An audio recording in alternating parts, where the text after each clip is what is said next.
నంద్యాల ఉప ఎన్నిక రోజుకో మలుపు తిరుగుతోంది. ప్రతిపక్ష అధికార పార్టీ ఫిరాయింపులతో అభ్యర్థుల గుండెల్లో గుబులు పుట్టిస్తోంది.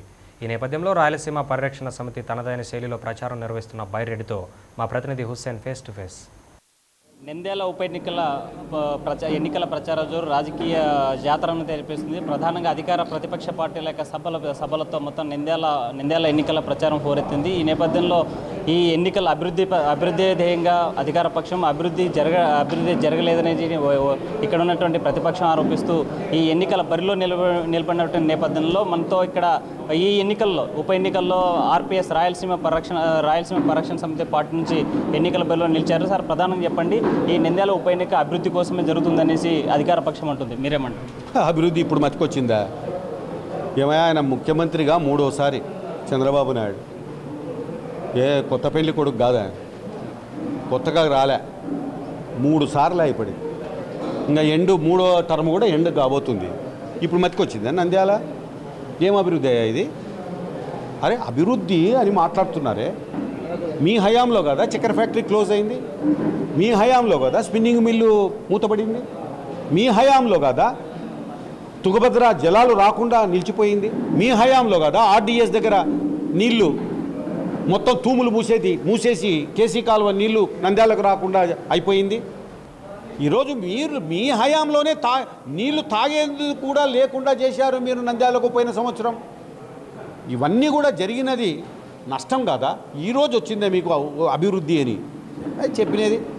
మీరు అసలు అభివృద్ధి చేస్తే మీకు అసలు చిత్తశుద్ధి ఉందా?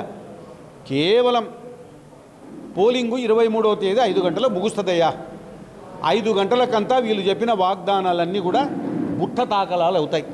అన్నీ తీసుకపోయి బుట్టలో బారేస్తారు వాటిని. ఇవి ఎన్నికల కోసం మీరు చేస్తున్నటువంటి తప్పుడు వాగ్దానాలు తప్ప ఇంకోటి కాదు. సార్, ప్రధానంగా చెప్పండి, కుటుంబ పాలన అంటే ఒకవైపు శిల్పకు సంబంధించిన కుటుంబం కావచ్చు, మరోవైపు భూమా కుటుంబం కావచ్చు, ఈ కుటుంబ పాలనలో ఆల్టర్నేట్ ప్రత్యామ్నాయంగా ఆర్పీఎస్ యొక్క లక్ష్యం ఏంటి? మేము స్థానికులను పెట్టాం, ఒక సామాజిక వర్గం నుంచి పెట్టాం, ఒక రైతును, ఈ ప్రాంతంలో ఉన్నటువంటి వాడిని మేము పుల్లయ్యను మా క్యాండిడేట్గా బరిలోకి దించుతున్నాం. ఈరోజు ఫైట్ డబ్బున్న వాళ్లకు, స్థానికేతరులకు. ఇప్పుడు మీరు చూస్తున్నారు, శిల్పా మోహన్ రెడ్డి ఏ ఊరయ్యా ఆయనది? కొండ సుంకేసుల ఆయనది. ఆయన తమ్ముడు శిల్పా చక్రపాణి రెడ్డి కొండ సుంకేసుల. వైఎస్ ఈయన ఎస్పీవై రెడ్డి గారిది, ఆయనది ఎక్కడ? పులివెందల. అదే రకంగా ఈరోజు కంటెస్ట్ చేస్తున్నటువంటి క్యాండిడేట్స్ ఎవరైతే తెలుగుదేశం నుంచి వచ్చారో, భూమా నాగిరెడ్డి, అంతకుముందు ఆయన ఇక్కడి నుంచి గెలిచారు. సరే, ఆ స్థానం ఖాళీ అయింది. ఇప్పుడు కంటెస్ట్ చేస్తున్న ఆళ్ళగడ్డ కాదయ్యా, ఎవరు రేపొద్దున బనగానపల్లె. ఇవన్నీ కూడా ఈ రకమైనటువంటి పరిస్థితులు నంద్యాలనుంటే మేము స్థానికుడిని పెట్టాము, పుల్లయ్యను పెట్టాము, ఖచ్చితంగా గెలుపు మాదే. ఖచ్చితంగా ఈ ప్రచారాన్ని వీళ్ళు ఎంత ఆర్భాటాలు చేసి, ఎంత హంగామా చేస్తే అంత చిత్తుగా ఓడిపోతారు ఇద్దరు కూడాను. ఇది ప్రజల్లోకి వెళ్ళిపోయింది. ఈరోజు జగన్ కానీ, ఆయన కూడా కేవలం వైఎస్ఆర్ కొడుకు కాబట్టి మాకు ఓట్లు వేయండి అని తిరుగుతాడు ఆయన. మీరు ఏం చేస్తున్నారు, మీరు ఏం చేయబోతున్నారో చెప్పడే. ఎందుకు? వైఎస్ రాజశేఖర రెడ్డి గారు ముఖ్యమంత్రిగా పనిచేశారు కాబట్టి నేను ఆయన కొడుకుని నాకు ఓట్లు వేయండి. అంత మోసాలు జరుగుతూ ఉన్నాయి ఇక్కడ. కేవలం ఒక ముఖ్యమంత్రి కొడుకు కాబట్టి నీకు క్వాలిఫికేషన్ లేదు. నువ్వు ఏం చేశావు ఇన్నాళ్ళు? రాయలసీమకి ఏం చేశావు? నంద్యాలకు ఏం చేశావు? ఇవన్నీ కూడా కౌంట్ అవుతాయి తప్ప ఇంకోటి కాదు. సార్, ప్రధానంగా చెప్పండి, ఈ ఎన్నికల్లో ప్రధానంగా గెలిపే లక్ష్యంగా అధికార ప్రతిపక్ష పార్టీలు బోగస్ ఓట్లను నమోదు చేసుకునేటువంటి ఆరోపణలు వచ్చాయి. అవి కూడా బయట పడతా ఉన్నాయి. మరి దీని మీద మేము అదే అన్యాయం అండి. అధికారం ఉంది కదా అని రకరకాలైనటువంటి పద్ధతుల్లో ఎక్కడెక్కడి నుంచో ఎంక్వైరీ పెట్టమనండి. దీన్ని ఎలక్షన్ కమిషను ఎంక్వైరీకి ఆర్డర్ చేయమనండి. ఎంక్వైరీ ఆర్డర్ చేయాల్సినటువంటి బాధ్యత ఎలక్షన్ కమిషన్ మీద ఉంది.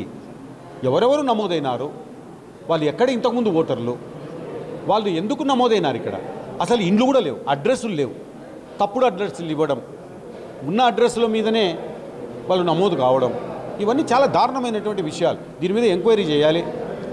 ఈ ఎలక్షన్ కమిషను ముందు దీని మీద కళ్ళు తెరవాలి.